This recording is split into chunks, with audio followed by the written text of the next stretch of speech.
오늘 찬양 너무 감사하고 정말 부모님의 생각을 다시 한번 하게 됐습니다. 또 우리 부목사님도 피아노 잘 치네요. 중간에 멈춰서 치다가 몰라서 못 치는 줄 알았더니 그게 아니라 원래 곡이 그랬답니다. 아무튼 너무 감사합니다. 다시 한번 박수하겠습니다. 감사합니다. 오늘 말씀의 제목이 좀 긴데 한번 따라 하십시다. 어머니의 가슴 속엔 내가 모르는 나에 대한 그리움이 있습니다. 아멘. 믿음 되길 바랍니다. 오늘 어버이 주일을 맞이해서 우리 청소년들하고 청소년부하고 또 청년들에서 이렇게 조금 섬김을 하도록 해마다 이렇게 하고 있습니다. 그것은 이 교회가 우리가 82년인데 사람 나이로 치더라도 80이 넘었잖아요. 그 80이 넘은 게 저절로 됐겠어요. 여기에 수많은 분들이 정말 내 몸처럼 아끼고 섬겨준 것에 그 역사의 축적인데 너희들 젊은 세대들이 이것을 존중하고 그분께 정말 경의를 표하는 것은 필요하다. 그래서 이제 일부러 걔네들을 이렇게 시키고 그랬습니다. 앞으로도 이런 아름다운 전통이 우리 성도교회의 전통이 되기를 바랍니다. 부모님들의 가슴을 열어서 볼 수는 없지만 만약에 열어볼 수 있다고 한다면 그 가슴 속에 무엇이 있을까 이렇게 한번 생각해 보십시다.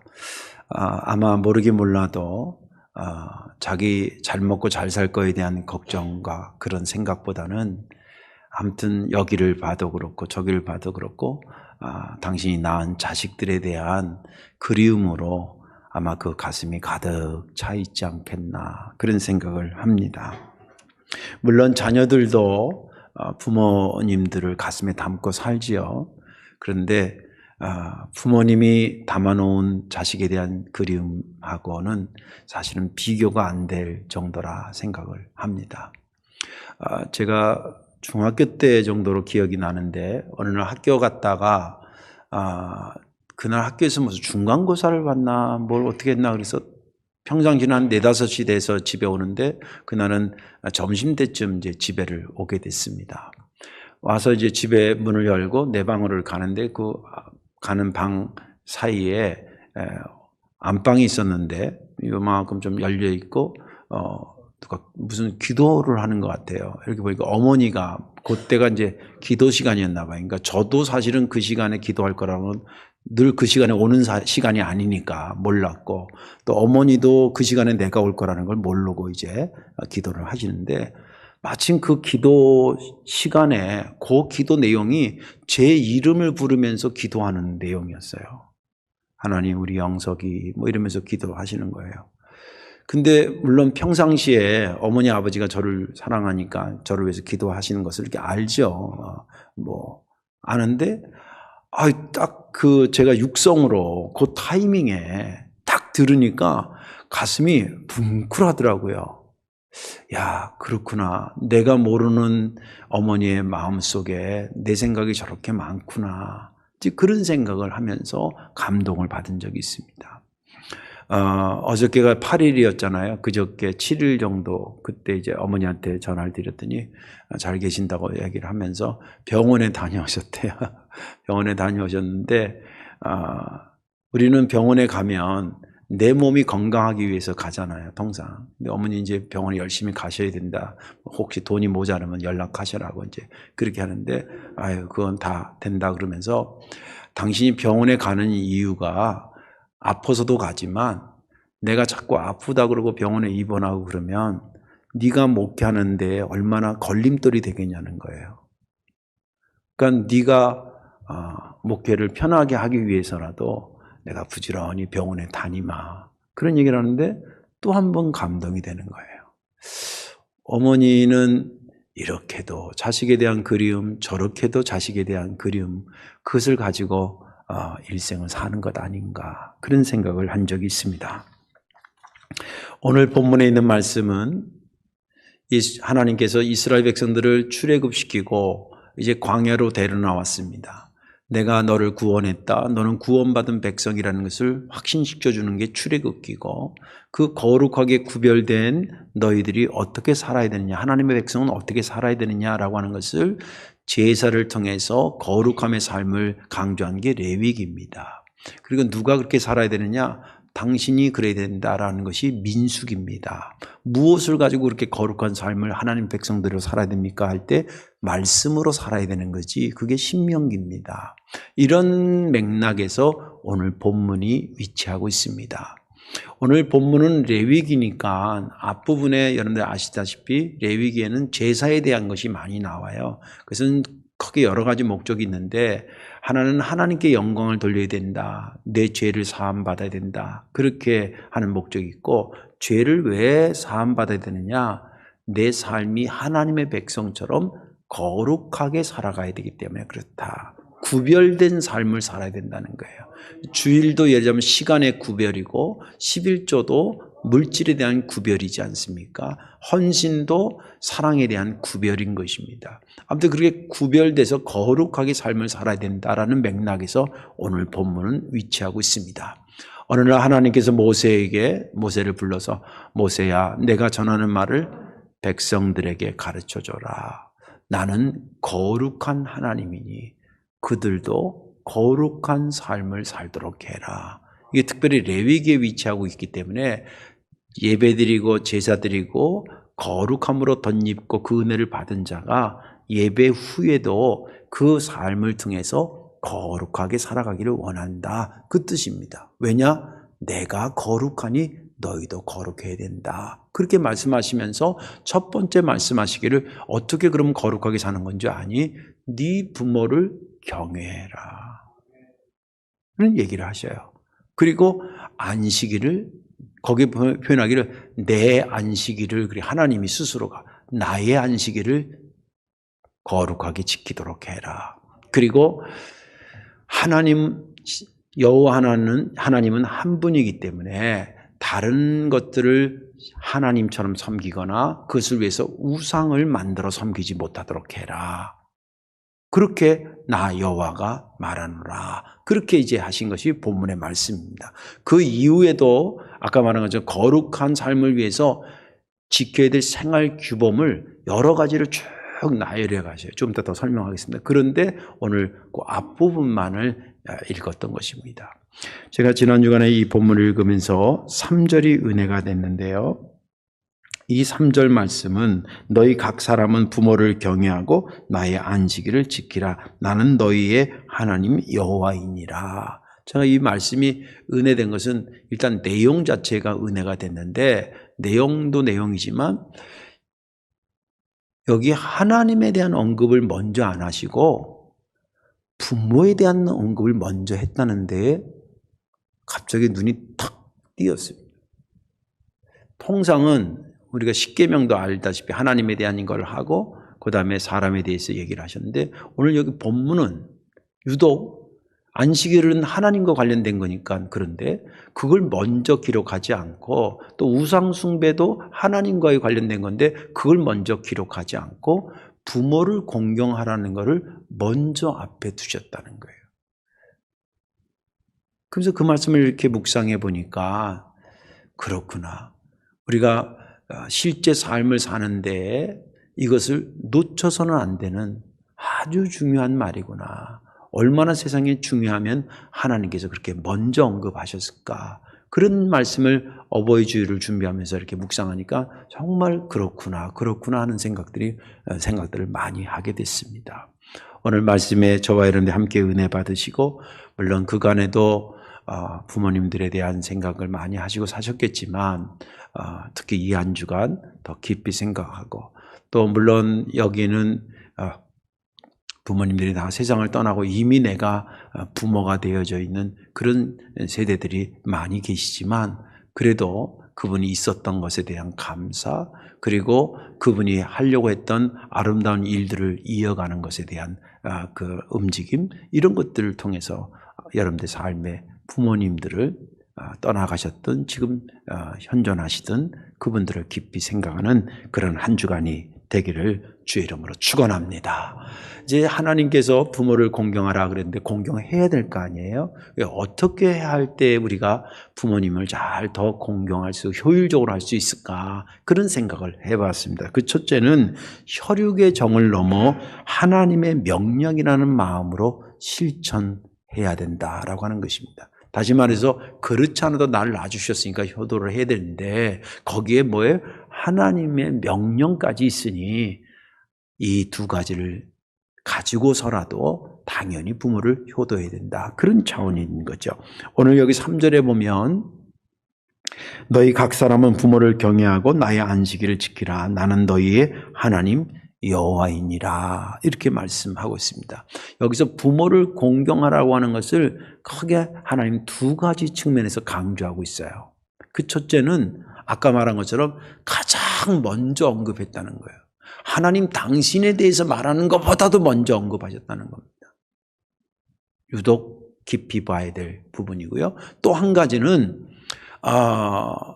이 부모를 공경하라고 할 때에 그것을 권유나 선택으로 말하지 않고 명령어로 말하고 있다는 거예요.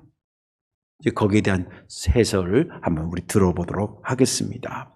먼저 이것을 먼저 언급했다라고 하는 차원에서 한번 부모 경애를 강조했던 것을 한번 찾아보면 이 오늘 본문을 해석하려면요 19장 전체를 보는 게 좋습니다. 19장 전체는 오늘 이 읽은 본문 다음에는 어떤 거냐면 너희들이 하나님한테 화목제물이라든지 제물 드릴 때에 하나님이 기뻐하도록 드려라. 그런 내용도 있고요. 또 너희들이 거룩한 삶을 위해서는 농사 짓고 이제 추수 때가 이렇게 하면 벼이삭 같은 건 예전 비잖아요. 그러면 툭툭 떨어지는 것들도 있잖아요. 그죠? 떨어지는 이삭 같은 건 줍지 마라. 왜냐하면 가난한 사람이 와서라도 그거라도 주워서 먹게 그건 손대지 마라. 뭐 그런 거. 사람들과의 관계에서 거짓말 하지 마라. 거짓 맹세하지 마라. 뭐 이런 말씀들. 또 그런 말씀도 있고 또 이웃을 사랑해라. 없다고 무시하지 마라. 뭐 이런 얘기들이 쭉 나와요. 아주 중요한 거룩한 삶을 유지하는 그런 생활 규범들이에요. 우리도 마찬가지잖아요. 예배 드리고 가면 오늘 예배만 잘 드리면 거룩해지는 게 아니라 드린 데서 은혜 받고 아유 내가 그렇게 살아야 되겠다. 그러면 삶으로 이어져야 되는 것처럼 그런 얘기들 쭉 하는데 오늘 여기 본문은 부모 경애를 가장 먼저 언급했다는 거예요. 가장 먼저 언급했다는 거예요. 그것을 유심히 봐야 되는 것은 아까도 말한 출애굽기 20장에 보면 하나님으로부터 받은 모세가 받은 10계명이 쭉 나와요. 근데 10가지 계명에서 첫 번째에서 네 번째는 하나님과 관련된 거예요. 뭐 이름을 망령 때 읽지 마라, 안식일을 지켜라, 우상 숭배하지 마 이런 것들 있잖아요. 그런 것들이 네 가지가 나온 다음에 5번째부터 10번째까지는 인간 생활에서 필요한 계명들을 얘기하는데 인간 생활에서 필요한 것을 언급할 때 가장 먼저 등장하는 게 네 부모를 공경하라라고 나와요. 그런 걸 볼 때 이 레위기에서 부모를 공경하라는 말을 경외하라는 말을 쓴 것을 앞에 쓴 것을 어떻게 쓰다 보니까 우연히 앞에 쓴 게 아니라는 거예요. 하나님이 그만큼 그것은 중요한 것이고 반드시 지켜야 될 거라고 하는 것이죠.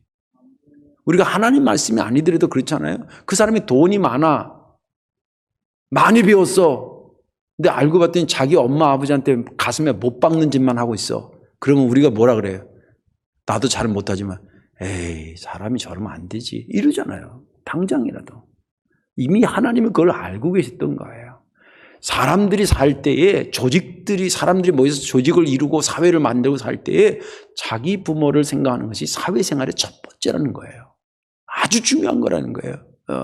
그런 차원에서 반드시 지켜야 될 것이라는 차원에서 그것을 가장 먼저 언급했다는 차원에 이해하셔야 되고 그만큼 부모 경애를 강조하고 있다는 거예요. 또 한 가지 강조는 뭐냐면 이거를 선택이나 권유로 말하지 않고 명령어로 말했다는 거예요. 예를 들자면 이렇게 말씀하셨다는 거죠. 하나님께서 야 부모 경외하는 게 좋으니까 그 백성들한테 잘 생각해서 할 수 있으면 하라 그래라. 권유예요. 했으면 좋겠다 말해라. 권유예요. 이거 아니라는 거예요. 부모를 공경할지 안 할지 선택하거나 권유하지 말고 부모를 공경하라. 명령어로 말했습니다. 그런데 우리나라의 그 그룹마다 언어의 어떤 특징들이 있는데 가장 명령어를 많이 쓰는 그룹이 군대 그룹입니다. 그렇죠. 군대에서는 거의 명령어가 많잖아요. 앞으로 가, 스톱, 우양 앞으로 가, 좌양 앞으로 이거잖아요. 이게 가장 군대 들어가면 첫 번째잖아요. 예. 근데 왜 군대에서 그렇게 명령어가 발달했을까? 한번 생각해 보세요. 항상 전쟁이라고 하는 생명이 살고 죽는 거라는 것을 전제하기 때문에 명령어가 나오는 거예요. 네. 어떻게 적군이 왔는데 총 어떻게 쏴볼까 말까 이러는 지휘관이 어디 있어요? 저 오는데 우리 저 어떻게 몸을 숙일까 말까 이런 지휘관이 어디 있어요? 판단 딱 해가지고 총을 쏴야 될 거면 쏘라 그러고 후퇴할 때는 후퇴하라 그러고 오른쪽으로 가야 되는데 오른쪽 다 전쟁을 전제하고 하는 거예요. 그럴 때 명령어가 발달하는 거예요. 물론 성경에는 모든 것이 명령어로 되어 있지만은 않습니다. 그러나 오늘 부모 공경에 대해서는 분명히 명령어로 기록되어 있어요. 왜 그러냐면 우리의 생명과 직결되기 때문에 그래요. 이게 무슨 말인가 깊이 명상해 보십시오. 부모 공경하는 거하고 내 생명하고 무슨, 아까도 얘기했잖아요. 내가 이 세상 모든 것을 얻었다 그래도 부모 알기를 우습게 하면 에이 저러면 안 되지. 그 사람 생명 잃은 거나 똑같은 거예요. 생명이라는 심장만 뛰는 생명만 있는 게 아니잖아요. 하나님 그걸 다 이미 아시고 그렇게 말씀하셨던 거예요. 그것을 명령해서 그렇게 하도록 한 거예요. 여러분들 우리가 가족이라는 단어도 있고 가정이라는 단어가 있어요. 그죠? 사실은 가족은 노력해서 되는 게 아니에요. 이것은 그냥 있는 거예요. 내가 태어났더니 우리 집안에 그냥 아들로 태어났더라고요. 그리고 내가 일어났더니 내 이름도 내 생각하고 상관없이 우리 아버지가 다 지어놨더라고요. 나는 그냥 태어났더니 그게 가족이라 그러는 거예요. 누이들이 있고 어머니 아버지 있고 이분들이 우리 가족이라 그러는 거예요. 가족은 노력해서 되는 게 아니라 그냥 주어진 존재적인 차원이에요. 그런데 가정은 안 그래요. 가정은 부모가 자식한테 할도리를 해야 되고 자식이 부모한테 할도리를 해서 서로 노력해서 그것을 만들어가는 거예요. 여기 성경의 에베소에 보면 이런 말이 있습니다. 자녀들아 주 안에서 너희 부모에게 순종하라. 이것이 옳으니라. 내 아버지와 어머니를 공경하라. 이것은 약속 있는 첫 계명이니 이로써 내가 잘되고 땅에서 장수하리라. 또 아비들아 너희 자녀를 노엽게 하지 말고 오직 주의 교훈과 훈계로 양육해라. 이거는 가족을 만들어라가 아니라 행복한 생명력이 있는 네 가정을 만들어라는 거예요. 명령어로 기록하고 있어요. 그만큼 이 가정을 위해서 노력하고 부모를 위해서 노력하고 그렇게 하는 것이 내 생명과 직결되기 때문에 주님께서 명령어로 그렇게 말씀하셨다는 겁니다.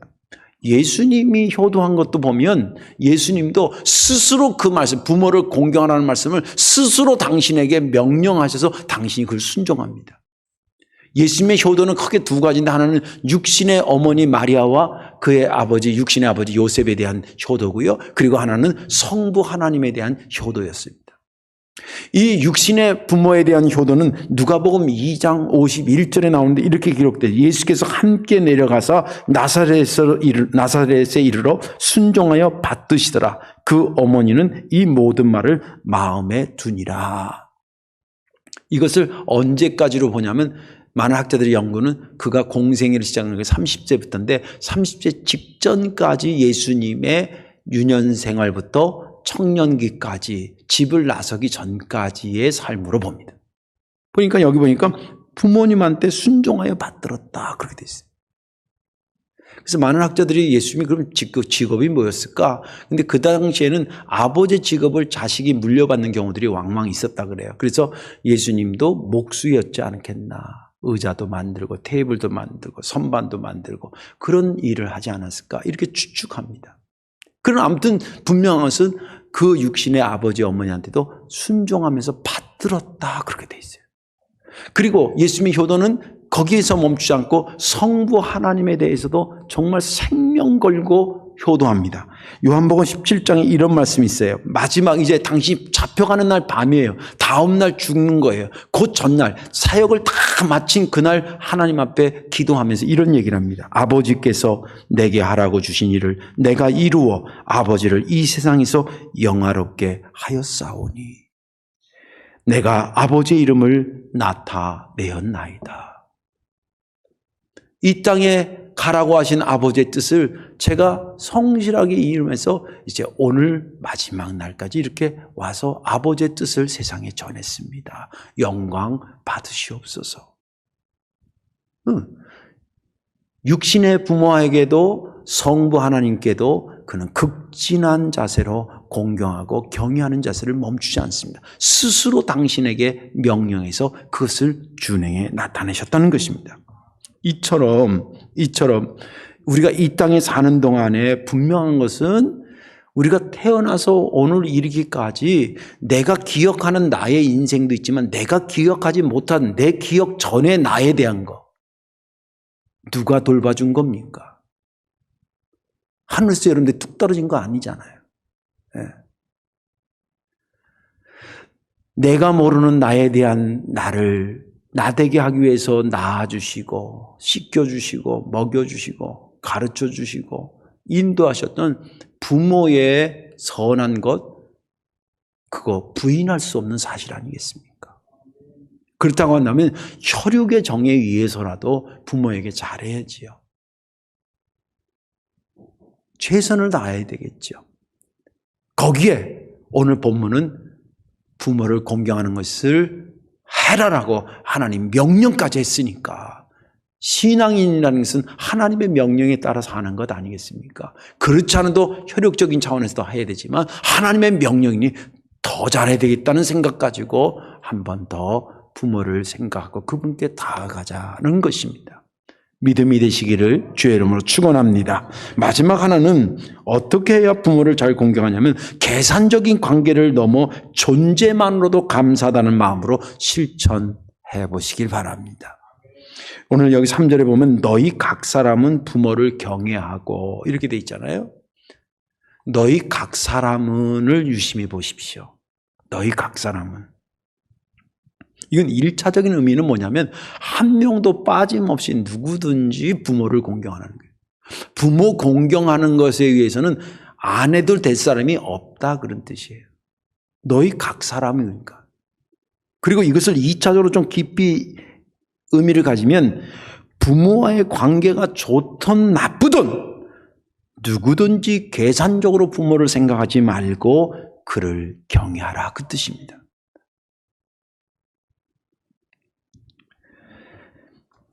너희 각 사람마다 부모로부터 받은 사랑이 느낌에 따라서 많이 받았다고 느끼는 자식도 있을 뿐만이 아니라 나는 좀 덜 받았어. 혹은 나는 오히려 그런 부모가 없지만 혹시 부모 역할을 또 못하는 부모들 가끔 있잖아요. 그래서 나는 우리 아버지 때문에 고생만 직사게 했어. 그런 자식이 느낌마다 다를 수 있어요. 나는 많이 받았다 그럴 수도 있고 나는 적게 받았다 그러나 혹은 섭섭했다든지 이런 것도 있을 수 있습니다. 그런데 효도는 거기에 근거해서 하면 안 된다는 거예요. 존재하는 것만으로도 큰 은혜라는 생각. 그분이 내 생에 선제적으로 계시고 지금도 살아계신다면 그 존재하는 것만 가지고도 감사라는 거예요. 물론 이 말은 이해는 합니다.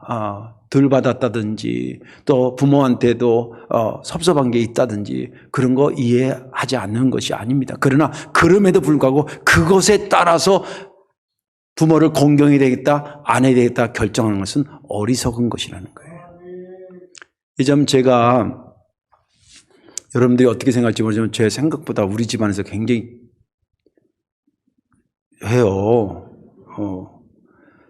저희 아버지, 우리 형제들이 이제 제가 외아들 일남 삼녀라고 그랬잖아요. 그러니까 자라면서 철없을 때는 몰랐는데 저 집안에 이게 명절 때 가면 고모들이 저는 엄청 예뻐했어요. 다른 사촌들도 있는데 유독 저를 더 예뻐하고 제가 어릴 때 똘방똘방 했대요. 그래서 아주 귀엽다 그러고 막 그랬다 그래요. 집에 오면 그렇고. 근데 우리 누이들, 제가 철 모를 때는 그게 당연한 것 같은데 철 들고 나니까 나 때문에 우리 누이들이 사랑을 좀 덜 받았겠구나 그런 생각이 들더라고요. 미안하더라고요. 예를 들자면 이런 거예요. 우리 누이가 뭐 잘못해가지고 누나들이 뭐 잘못해서 엄마한테 야단 맞고 막 그러잖아요. 그럼 우리 아버지가 딱 보다가 왜 그래? 그러고 이렇게 그래서 저거 확 더 때려야 돼 저거. 그 버릇 고쳐야 돼 저거. 이러다가 또 어느 날 이제 내가 이제 혼나는 걸 아버지가 우연히 보고 저 왜 그래? 그러니까 뭐 이렇게 애들이 다 그럴 수 있지. 이게 어릴 때 기억이 나요. 그래서 누나들은 더 혼나고 나는 이렇게 빼주고 이랬던 기억이 나. 근데 만약에 우리 누이들이 아이씨 너 같이 태어나가지고 저 아들놈이 때문에 내가 홀대받고 나 엄마한테 저 효도 못해요. 나 받은 것만큼만 할래. 그러다고 만약에 하면 그 부모의 관계를 계산적으로 관계로 이어간다는 것이고 그렇게 하게 되면 사실은 길게 보면 누구 손해냐면 부모 손해가 아니라 내 손해라는 거예요. 성경이 말하는 게 그거예요. 그렇게 하면 여기 오늘 네가 부모에게 효도하면 네가 땅에서 잘 되고 장수하리라 그랬잖아요. 여러분들 우리가 보약을 한 재 먹으려도 몇십만 원 들여서 먹는데 부모 효도할 때 몇백만 원짜리 영적인 보약을 먹는 거라고 믿으시기 바랍니다. 그렇죠. 그리고 내가 계산적으로 부모를 생각하게 되면 내 영적인 거룩한 삶에 혼란이 와요. 혼란이 와요. 예전 이런 거잖아요. 목사가 제가 어버이 주일이 왜 힘든다고 생각합니까? 똑같은 설교를 하는데 또 설교를 몇십 년 했는데 왜 어려운 줄 아세요? 부모에 대해 잘하라 그러는데 내가 실제는 이 성경 말씀만큼 잘 못하는 걸 내가 알거든. 그 괴리만큼 괴로운 거예요. 괴로운 거예요. 마찬가지예요. 그러면 방법이 뭐냐? 부모를 뜯어 고칠 수는 없어요. 내가 말씀을 따라서 최소한 노력을 할 때에 그만큼 내가 마음이 자유로워지는 거예요. 여러분 성도님들도 마찬가지 아니겠습니까? 오늘 이 설교를 듣고 가슴에 부담이 막 들어오는 성도들 그거 보약 먹을 때 입에 쓴맛 느낀다 생각하시면 돼요. 할렐루야. 그리고 하세요. 부모님 위해서도 해야 되지만 내 자신이 부모에 대해서 계산적인 방법으로 생각하지 않아야 되겠다. 그런 차원으로 하자는 거예요. 그것을 좀 더 구체화시키기 위해서 여러분들에게 소개하는 말씀은 뭐냐면 부모가 나한테 줬다, 안 줬다 이런 계산적으로 생각하지 말고 부모의 존재에 초점을 맞춰보자는 거예요. 이미 세상 떠나신 분에 대해서는 그분의 존재가 있었기에 내가 있었구나. 또 지금 현존하고 계신다면 그분이 계시기에 나에게 기쁨이구나. 그거 자체가 기쁨이구나. 그런 것 생각해서 거기에다 근거를 두고 한마디라도 더 잘해드리고 한 번이라도 더 찾아뵙자는 거예요. 여러분들 존재의 축복이 얼마나 큰 건지 아세요? 우리가 참 저부터도 미련한 게 뭐냐면 존재의 축복이 진짜 축복 중에 축복이에요. 그런데 이게 없어지거나 혹은 부모님이 세상을 떠난 다음에서야 깨닫는다는 거예요. 그때 계실 때가 좋았구나. 네. 한 번은 집사람하고 저기 밥 먹다 텔레비를 우연히 보는데 그 내용이 부인이 암에 걸려서 죽었더라고요. 그래서 그 아버지가 애들을 키우면서 어렵게 사는 그런 내용, 가슴이 짠하더라고요. 뭐 그런 프로 있잖아요. 그러니까 밥 먹는데 갑자기 우리 집사람 시선이 나한테 쏠리는 것 같아. 그래서 내가 이렇게 봤더니 있을 때 잘해요 이래. 그게 어떻게? 알았어. 그리고 이제 밥을 먹었는데 그리고 이제 며칠 지나고 몇 달 지났는데 어떻게 또 우연히 텔레비를 보는데 거기는 또 반대로 아버지가 일찍 죽었어. 그래서 그 어머니가 애 키우면서 막 고생하는 내용이 막 나와. 그래서 내가 딱 째려봤지. 있을 때 잘해. 여러분들 존재의 축복이 얼마나 큰지 아십니까? 네, 존재의 축복. 우리나라 옛말에도 있잖아요. 정승에 개가 죽으면 살아있을 때 정승이 어쩌고 그러는데 손님들이 조문객들이 오는데 정승 죽고 나면 사람들이 쳐다도 안 본다는 거예요. 존재의 축복이라는 게 그렇게 큰 거예요. 여러분들 부모님이 세상 떠난 분이 어쩔 수 없겠지만 세상에 계신 분들 그러면 그 존재만으로 내가 얼마나 위로가 되고 힘이 되고 그런 거예요. 아까도 말씀드린 거 저희 어머니한테 전화드렸더니 병원 가고 근데 아픈 거 치료도 있지만 네 목회에 내가 지장이 되지 않게 해서 스스로 그런다는데 그 뭐냐면 존재의 축복을 많이 나한테 주고 싶어하는 몸동작이에요. 우리 부모님들이 그렇게 사셔요. 그러니 그걸 생각해서라도 한 번 더 전화를 드려야 되겠다. 한 번 더 찾아봐야 되겠다. 저희 교인들 제가 가끔 이렇게 권사님들 나이 드신 분들하고 통화하면 그런 자녀들이 많더라고요. 그래도 우리 교인들이 참 효도를 잘해 보니까. 목사님, 목요일 되면 꼭 와요. 이런 분도 있고, 목사님, 우리 애가 저녁 5시만 되면 여지없이 전화 걸어요. 그런 권사님도 있고. 또 이번에 어르신들 몇 분 이렇게 또 이런 얘기하면 조심스러운 게 나한테는 전화 안 왔는데 이럴 할머니가 계실까 봐 조심스러운데 그런 좀 혼자 계신 몇 분한테 전화 드렸더니 전화가 안 되고 그래요. 그때 전화를 못 받은 이유가 자식이 찾아와서 걔랑 밥 먹고 그러라고 전화기를 못 받다. 그런 분도 계시더라고요. 아유, 행복하게 잘 보내셨네요. 그런 얘기를 했어요. 부모님이 뭘 해줘서 고맙기도 하지만 그냥 계신 것만으로도 감사한 거예요. 존재의 축복이 크다는 생각을 가지고 그분께 다가가게 되면 누구든지 부모를 공경하라는 이 말씀을 내가 실천할 수 있어지는 것입니다. 이제 말씀을 정리하겠습니다. 하나님은요, 내가 복되기를 원하셔요. 그리고 우리 가정이 행복하기를 원하셔요. 또 우리 가문이 번성하기를 원하셔요. 그래서 수천 년부터 그렇게 잘 되는 방법들을 성경을 통해서 우리에게 말씀해 주셨어요.